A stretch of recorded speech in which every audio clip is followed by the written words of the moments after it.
निबोधत।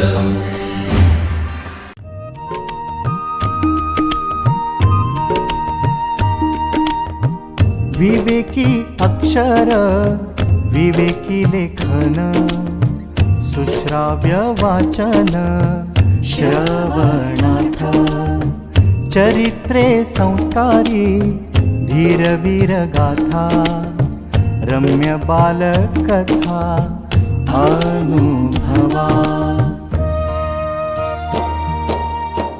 अमृताचे शब्द थोर आणि सान सगळ्यांचे कान आनंदावे चालता बोलता ऐकावे पहावे ज्ञानी होत जावे सहजची।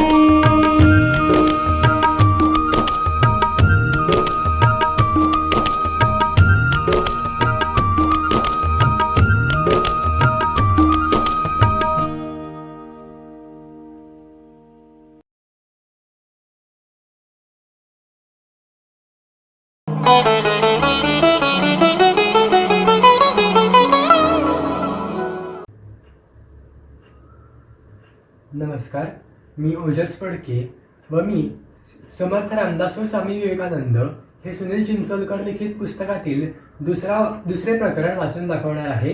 प्रकरणाचे नाव आहे माणूस घडवणारा धर्म। Rome was not built in a day अशी इंग्रजी म्हण आहे। कोणतेही राष्ट्र निर्माण करणे हे केवळ 5-10 वर्षांचे काम नाही, ती एक दीर्घकालीन प्रक्रिया आहे, ती एक अविरत साधना आहे। राष्ट्रापुढील समस्या पाहिल्यावर समर्थ व स्वामीजी यांनी माणूस घडवणे, माणूस निर्माण करणे यावर आपले लक्ष केंद्रित केले। I want man making religion किंवा बी अँड मेक असे स्वामीजींनी सांगितले। त्याच पद्धतीने समर्थांनी क्रिया करून करवावी बहुतान करवी किंवा अभ्यासे प्रकट व्हावे हा मंत्र दिला। शेवटी राष्ट्र ही काही भौगोलिक संकल्पना नाही किंवा एखादी निर्जीव वस्तूही नाही। माणसांचा संघ समुदाय म्हणजे राष्ट्र। म्हणून कोणतेही राष्ट्र उभे व्हायचे असेल, प्रगत व्हायचे असेल तर सामान्य माणूस घडवला गेला पाहिजे। हेच खरे मूलभूत कार्य होय। पंतप्रधान नरसिंह राव यांनी एका व्याख्यानात सांगितले, आम्ही चांगल्या योजना आखू, त्यांची घोषणाही करू, पण प्रत्येक कार्यवाही सामान्य माणूस करणार आहे। सरकारी यंत्रणा मी नाही निर्माण करू शकत, सरकारी यंत्रणा तुमची सर्वसामान्य माणसांची आहे।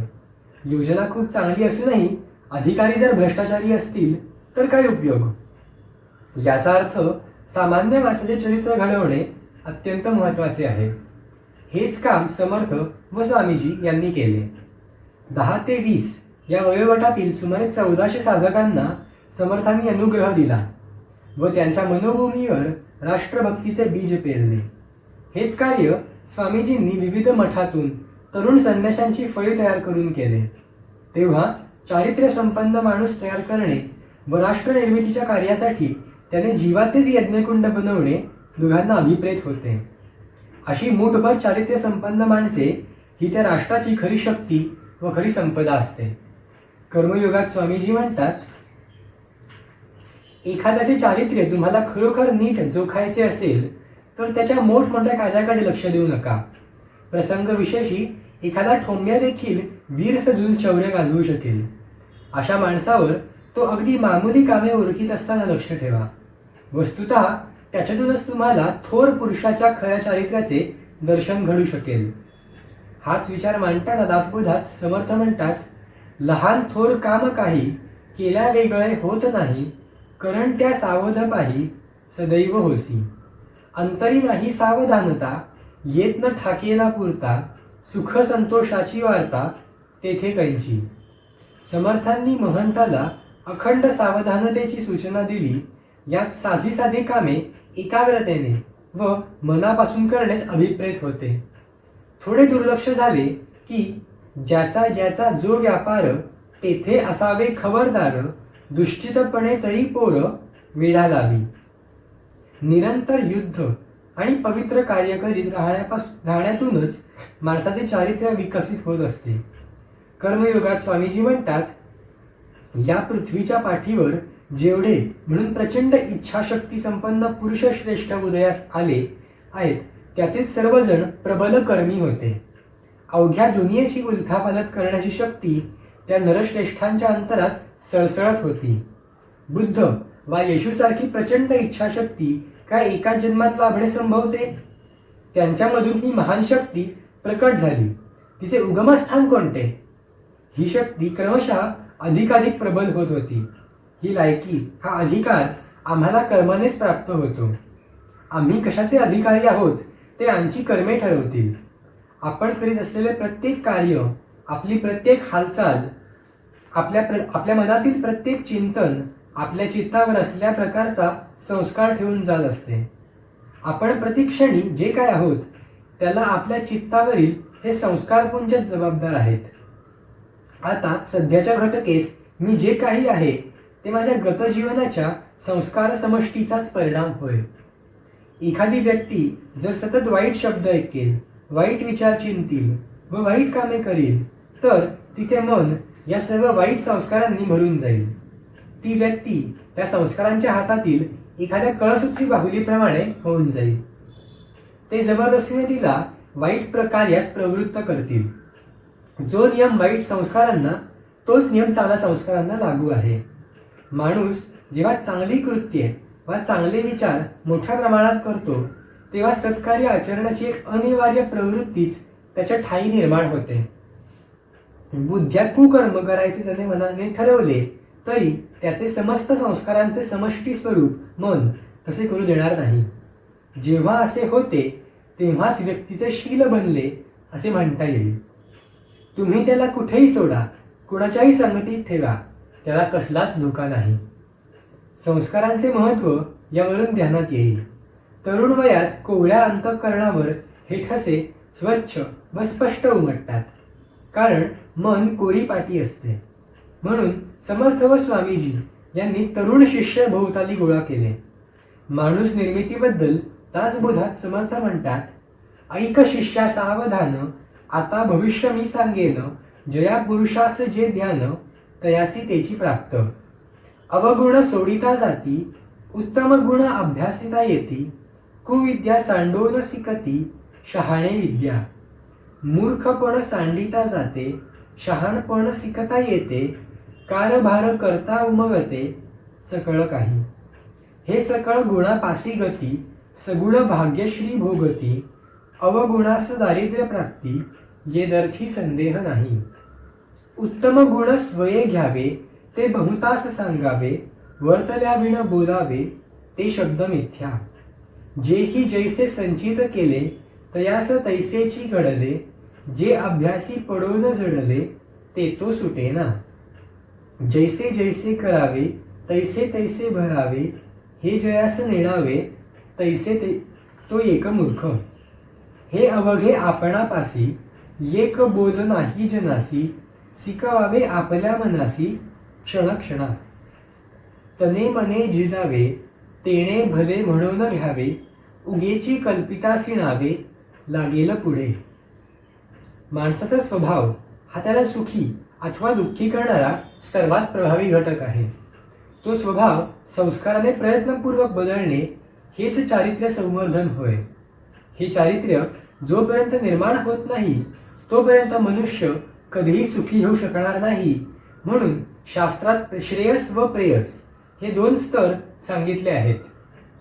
प्रेयस स्तरावरील जीवन पशुसमान मानले गेले, कारण त्यात माणूस दीर्घकालीन परिणामाचा विचार न करता तात्पुरत्या सुखाच्या आहारी जातो व दुःखी होतो.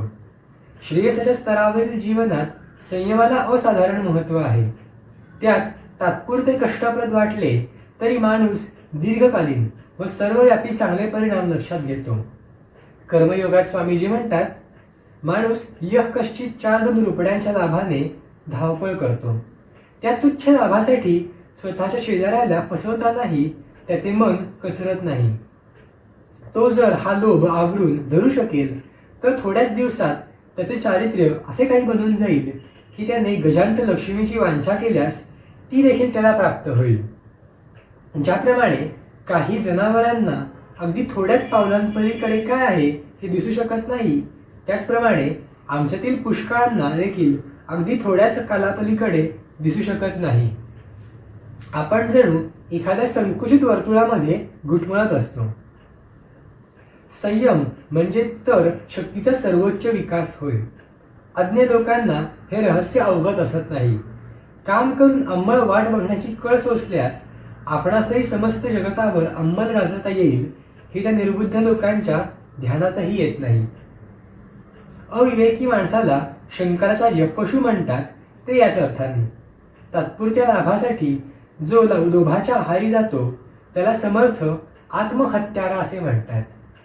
याउलट दीर्घ सूचना असावी याचा अर्थ कर्माचे समाजावर व स्वतःवर होणारे दीर्घकालीन परिणाम लक्षात घेऊन संयमाने कर्म करावे असे समर्थ दासबोधात म्हणतात. पर्णाळी पाहून उचले जीवसृष्टी विवेके चाले आणि पुरुष होऊन भ्रमले यासी काय म्हणावे. दीर्घ सूचना आधी कळे सावधपणे तर्क प्रबळे जाण जाणून निवळे यथायोग्य. या कारणे पुण्य मार्गे चालावे भजन देवाचे वाढवावे न्याय सांडून न जावे अन्याय मार्गी. गळ गिळता सुख वाटे ओढुनी घेता घसा फाटे का ते बापुडे मृग आपटे चारा घेऊन पळता. तैसी विषय सुखाची गोडी गोड वाटे परी ते कुडी म्हणून या आवडी रघुनाथी धरावी. मनाच्या श्लोकातही समर्थ सुखाची घडी लोटता सुख आहे पुढे सर्व जाईल काही न राहे हा धोक्याचा इशारा देतात. प्रेयसाच्या आहारी न जाता श्रेयसाचा स्तर हा जीवनाचा पाया असणे हेच शील व चारित्र्य समर्थ व स्वामीजी यांना अभिप्रेत होते.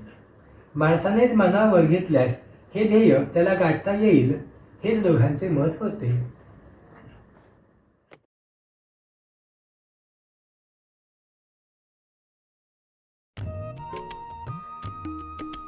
विवेकानंद केंद्र मराठी प्रकाशन विभाग म्हणजेच MPRV गेली 35 वर्षे संस्कारक्षम आणि राष्ट्र जागरणपर पुस्तकांच्या प्रकाशन व्यवसायात. 135 हून अधिक पुस्तके, 10 लाखांहून अधिक प्रतींची एकूण विक्री, कार्यकर्त्यांना उपयोगी पडेल अशा माहितीची विवेकशलाका आणि केंद्राच्या देशभरातील कार्याचा परिचय करून देणारी कार्यदर्शिका. संपर्क अश्विनी हाईट्स, पहिला मजला, ग्राहक पेठेजवळ, टिळक रोड, पुणे 30. संपर्क क्रमांक 9881061686.